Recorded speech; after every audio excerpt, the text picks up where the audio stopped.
ಆತ್ಮೀಯ बंधुगणे सलाम अलैकुम। हज 2022 के लिए परवाजें शुरू हो चुकी हैं। हज 2022 का इफ्तिताह कर्नाटक के वज़ीर आला बसवराज बोम्मई ने अपने हाथों से किया। बसवराज बोम्मई के अलावा कर्नाटक के MLAs, MLCs और दीगर अहम लीडरान, कर्नाटक हज कमेटी के चेयरमैन, सेंट्रल हज कमेटी के चेयरमैन और अहम लीडरान इसमें शामिल रहे। सबसे पहले देखिए वज़ीर आला का बयान। वज़ीर आला ने अपने बयान की शुरुआत में तमाम मुसलमानों को सलाम करते हुए अपने बयान का आगाज़ किया। उसके बाद उन्होंने अपने बयान में कहा कि तमाम आज़मीन हज को जाने के बाद हिंदुस्तान के लिए दुआ करें, यहाँ के अमन व सलामती के लिए दुआ करें। सुनिए बसवराज बोम्मई क्या कह रहे हैं। मुख्यमंत्री का इस्तकबाल करें।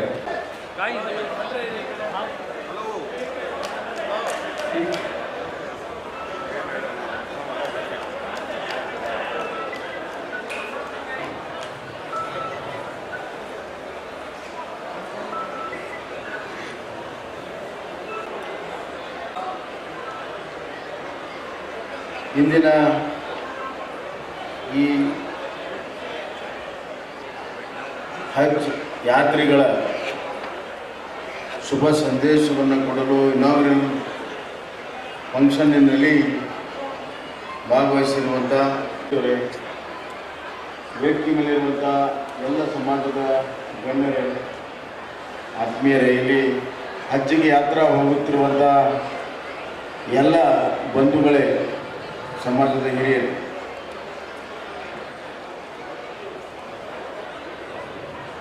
ಯಾರಿಗೆ ಒಳ್ಳೆಯ ನಸೀಬಿರ್ತದೆ ಅವರಿಗೆ ಹಜ್ ಪ್ರಾಪ್ತಿಯಾಗ್ತದೆ. ಯಾರೋ ಬದುಕಿನಲ್ಲಿ ಒಳ್ಳೆಯ ಕೆಲಸವನ್ನು ಮಾಡಿರ್ತಾರೆ ಅವರು ಹಜ್ಜಿಗೆ ಹೋಗೋದಕ್ಕೆ ಅರ್ಹತೆ ಸಿಗ್ತದೆ. ಭಾಳಷ್ಟು ಜನ ಹಜ್ಜಿಗೆ ಹೋಗಬೇಕು ಅಂತ ಪ್ರಯತ್ನ ಮಾಡ್ತಾರೆ, ಆದರೆ ಕೆಲವ್ರಿಗೆ ಸಿಗ್ತದೆ, ಕೆಲವರಿಗಿಲ್ಲ. ಇದು ನಸೀಬ್ನಲ್ಲಿದ್ದರೆ ಸಿಗ್ತದೆ. ಆದ್ದರಿಂದ ಒಳ್ಳೆಯ ಕರ್ಮವನ್ನು, ಒಳ್ಳೆಯ ಕೆಲಸವನ್ನು, ಒಳ್ಳೆಯ ವಿಚಾರವನ್ನು ಬದುಕಿನಲ್ಲಿ ಅಳವಡಿಸ್ಕೊಂಡ್ರೆ ಖಂಡಿತವಾಗೂ ಹಜ್ ಸಿಗ್ತದೆ. ಹಜ್ ಸಿಗ್ತದೆ ಅಂತಂದರೆ ಭಾಳ ನೀವೆಲ್ಲ ಪುಣ್ಯವಂತರು ಅಂತ ಹೇಳಕ್ಕೆ ಇಚ್ಛೆಪಡ್ತೀನಿ. ಆದ್ದರಿಂದ ಹಜ್ಗೆ ಹೋಗುವ ಎಲ್ಲ ಯಾತ್ರಿಗಳಿಗೆ ನಾನು ಅತ್ಯಂತ ಹೃದಯದ ಅಂತರಾಳದಿಂದ ಶುಭಾಶಯಗಳನ್ನು ಕರ್ನಾಟಕದ ಸರ್ಕಾರದ ಪರವಾಗಿ ತಮಗೆ ಮಾಡ್ತೀನಿ. ತಮ್ಮ ಪ್ರಯಾಣ ಸುಖಕರಾಗಲಿ. ಅಲ್ಲ, ಹಜ್ಜದ ಸಂದರ್ಭದಲ್ಲಿ ಮಕಾಮದಿಂದ ಎಲ್ಲ ದೇವರ ದರ್ಶನ ಉತ್ತಮ ರೀತಿಯಲ್ಲಾಗಲಿ, ನಿಮ್ಮ ಮನೋಕಾಮನೆ ಪೂರ್ತಿಯಾಗಲಿ, ತಮ್ಮ ಪ್ರಾರ್ಥನೆ, ತಮ್ಮ ದುವಾ ದೇವರಿಗೆ ಅಲ್ಲಗೆ ಮುಟ್ಟಿ ತಮ್ಮೆಲ್ಲರೂ ಕೂಡ ಇವತ್ತು ನಮಗಷ್ಟೇ ಅಲ್ಲ, ಇಡೀ ಭಾರತ ದೇಶಕ್ಕೆ, ಇಡೀ ನಾಡಿಗೆ ಮತ್ತು ಇಡೀ ವಿಶ್ವಕ್ಕೆ ಒಳ್ಳೆಯದಾಗಲಿ ಅಂತಂದು ನಾನು ಹಾರೈಸ್ತೇನೆ. ಒಂದು ಹಜ್ಜಿಗೆ ಹೋಗುವಂಥದ್ದು, ಒಂದು ಹಜ್ಜಿಗೆ ಹೋದ ಮೇಲೆ ಬಂದ ಮೇಲೆ ನೀವು ಹಾಜಿ ಆಗ್ತೀವಿ. ಹಾಜಿ ಆದಮೇಲೆ ಭಾಳ ಕಟ್ಟುನಿಟ್ಟಿನ ಬದುಕನ್ನು ನೀವು ನಡೆಸಬೇಕು. ಹಿಂದೆ ಮಾಡೋದಂಗೆ ಆಗೋದಿಲ್ಲ. ಒಮ್ಮೆ ಹಜ್ಜಿಗೆ ಹೋಗಿ ಬಂದ ಮೇಲೆ ಅತ್ಯಂತ ಶುದ್ಧವಾದಂಥ ಒಂದು ಜೀವನವನ್ನು ನಡೆಸಬೇಕಾಗುತ್ತೆ. ಅಂದರೆ ನೀವು ಹಜ್ಜಿಗೆ ಹೋಗಿದ್ದು ಸಾರ್ಥಕತೆ ಆಗ್ತದೆ, ಇಲ್ಲದೇ ಇದ್ದರೆ ಅದು ಸಾರ್ಥಕತೆ ಆಗಲ್ಲ. ಹೀಗಾಗಿ ತಮ್ಮ ಒಂದು ಏನು ಒಂದು ದುವಾ ಇದೆ, ಅದು ಪೂರ್ಣ ಪ್ರಾಪ್ತಿ ಆಗಬೇಕಾದ್ರೆ ಹಜ್ಜಿಗೆ ಹೋಗಿ ಬಂದ ಮೇಲೆ ಅಷ್ಟೇ ಒಳ್ಳೆತನದಿಂದ ನಿಮ್ಮ ಬದುಕನ್ನು ನಡೆಸುವಂಥದ್ದು ಅಷ್ಟೇ ಅವಶ್ಯಕತೆ ಇದೆ. ಇದರ ಅರ್ಥ ಏನು ಅಂತಂದರೆ, ಯಾವುದೇ ಧರ್ಮ ಇರಲಿ,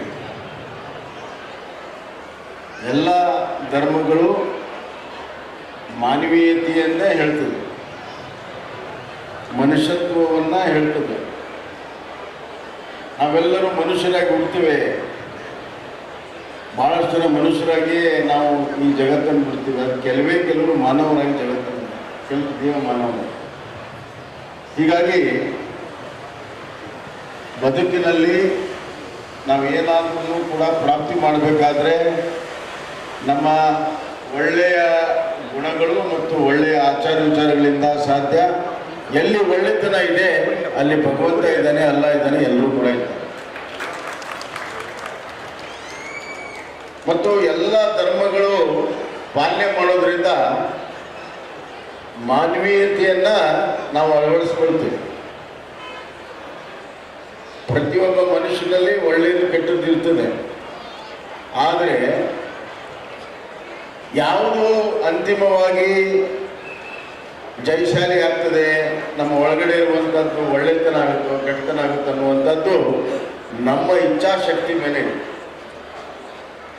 ಹೀಗಾಗಿ ನಾವು ಧರ್ಮವನ್ನು ಮಾನವೀಯತೆಯ ಆಧಾರದ ಮೇಲೆ ಮಾಡಿದಾಗ ಅದು ಇನ್ಸಾನಿಯತ್ ರೂಪದಲ್ಲಿ ಹೊರಗಡೆ ಬಂದಾಗ ಇಡೀ ಜಗತ್ತು ಭಗವಂತನಿಗೆ, ಅಲ್ಲಾ ತಾಲಾಗೆ, ಜೀಸಸ್ ಕ್ರೈಸ್ಟ್ಗೆ ಅತ್ಯಂತ ಪ್ರಿಯವಾಗ್ತದೆ.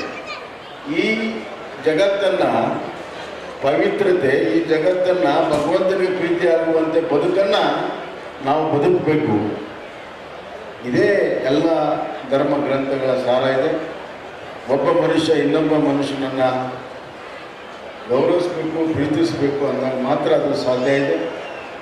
ಅದರ ಅವಶ್ಯಕತೆ ಎಲ್ಲ ಇದೆ. ಮತ್ತು ಯಾವ ನಾಡಿನಲ್ಲಿ ನಾವು ಹುಟ್ಟಿರ್ತೀವೋ, ಯಾವ ಮಣ್ಣಿನಲ್ಲಿ ಹುಟ್ಟಿರ್ತೀವೋ ಆ ದೇಶದ ಒಂದು ಪ್ರೀತಿ, ಆ ದೇಶದ ಮೇಲೆ ಭಕ್ತಿ ಇರುವಂಥದ್ದು ಬಹಳ ಮುಖ್ಯ. ಆ ದೇಶದ ಮೇಲೆ ಭಕ್ತಿ ಇದ್ದಾಗ ಮಾತ್ರ ಆ ಭೂಮಿ ತಾಯಿ, ಆ ನಿಸರ್ಗ ನಮಗೆ ಸಹಾಯವನ್ನು ಮಾಡ್ತದೆ. ಆ ನಿಟ್ಟಿನಲ್ಲಿ ಇವೆಲ್ಲವೂ ಕೂಡ ಮಾತುಗಳು ಎಲ್ಲ ಧರ್ಮ ಗ್ರಂಥಗಳಿದೆ. ನಾನೇನು ಹೇಳೋದನ್ನು ಹೊಸದೇನು ಹೇಳ್ತಾ ಇಲ್ಲ. ಅದರ ಪರಿಪಾಲನೆ ಮಾಡಬೇಕು. ಹಜ್ಜಿಗೆ ಹೋಗೋಕ್ಕಿಂತ ಮುಂಚೆ ಮನಸ್ಸು ಶುದ್ಧ ಆಗಿರ್ತದೆ. ಹಜ್ಜಿನಲ್ಲಿ ಮನಸ್ಸು ಪರಿಶುದ್ಧಿ ಆಗ್ತದೆ. ವಾಪಸ್ ಬರುವಾಗ ಅದೇ ಪರಿಶುದ್ಧತೆಯಿಂದ ತಾವು ಬರಬೇಕು ಅಂತ ಪ್ರಾರ್ಥನೆ ಮಾಡಿ, ಯಾರ್ಯಾರು ಹಜ್ಜಿಗೆ ಹೋಗ್ತೀರಿ ಅವರೆಲ್ಲರೂ ಕೂಡ ದೇವರಲ್ಲಿ ನಮ್ಮ ನಾಡಿಗೆ ಒಳ್ಳೆಯದಾಗಲಿ, ನಮ್ಮ ನಾಡು ಸುಭಿಕ್ಷವಾಗಲಿ, ನಮ್ಮ ನಾಡು ಅಭಿವೃದ್ಧಿಶೀಲವಾಗಲಿ, ಎಲ್ಲರಿಗೂ ಸುಖ ಶಾಂತಿ ನೆಮ್ಮದಿ ಇರಲಿ ಅಂತಂದು ನಾವು ಅಲ್ಲಿ ಪ್ರಾರ್ಥನೆಯನ್ನು ಮಾಡಬೇಕು, ದುವಾನ ಮಾಡಿ ಬರಬೇಕು ಅಂತಂದು ಕಳಕಳಿ ವಿನಂತಿಯನ್ನು ಮಾಡಿ ತಮಗೆಲ್ಲರಿಗೂ ಮತ್ತೊಮ್ಮೆ ಅತ್ಯಂತ ಪಾವಿತ್ರದ ಶುಭಾಶಯಗಳನ್ನು ಹೇಳಿ, ಮತ್ತು ಕರ್ನಾಟಕ ಸರ್ಕಾರ ಈ ಹಜ್ಜಿಗೆ ಏನೆಲ್ಲವನ್ನು ಕೂಡ ಮಾಡೋಕ್ಕೆ ಸಾಧ್ಯ ಇದೆ ಅದು ಮಾಡಿದೆ. ತಾವೇ ಹೇಳಿದ್ರಿ, ಸದಾನಂದ ಗೌಡರ ಕಾಲದಲ್ಲಿ ಈ ಹಜ್ ಭವನಿಗೆ 40 ಕೋಟಿ ಕೊಟ್ಟರು. ಮುಂದೆ ರೋಷನ್ ಬೇಗ್ ಅವರು ಮಂತ್ರಿ ಇದ್ದಾಗ ಅದನ್ನು ಪೂರ್ಣ ಮಾಡಿ ಇನ್ನೊಂದು 40 ಕೋಟಿ ಖರ್ಚು ಮಾಡಿದ್ದಾರೆ. ಇಡೀ ಭಾರತ ದೇಶದಲ್ಲಿಯೇ ಅತ್ಯುತ್ತಮವಾದಂಥ ಹಜ್ ಭವನ ಯಾವುದಾದ್ರೂ ಇದ್ದರೆ ಅದು ಕರ್ನಾಟಕದಲ್ಲಿ ಅಂತ ನಮಗೆಲ್ಲರೂ ಕೂಡ ಹೆಮ್ಮೆ ಇದೆ. ಇದಕ್ಕೆ ಇನ್ನಷ್ಟು ಏನಾದರೂ ಬೇಕಾಗಿ ಆಡಿಟೋರಿಯಂ ಇನ್ನೊಂದಕ್ಕೆಲ್ಲ ಬೇಕು ಅಂತ ಹೇಳಿದರೆ ನಮ್ಮ ಸರ್ಕಾರ ಖಂಡಿತವಾಗೂ ಎಲ್ಲ ರೀತಿಯ ಸಹಾಯ ಸಹಕಾರವನ್ನು ಮಾಡ್ತೇವೆ. ಅದೇ ರೀತಿ ಆಲ್ ಇಂಡಿಯಾ ಹಜ್ ಕಮಿಟಿಗೂ ಕೂಡ ಸಹಾಯವನ್ನು ಮಾಡಲಿ ಅಂತ ಕೇಳಿಕೊಂಡು ನಮ್ಮೆಲ್ಲರೂ ಕೂಡ ವಂದಿಸಿ ನಾನು ಮಾತನ್ನು ಮುಗಿಸ್ತೀನಿ. ಧನ್ಯವಾದಗಳು. ಧನ್ಯವಾದಗಳು.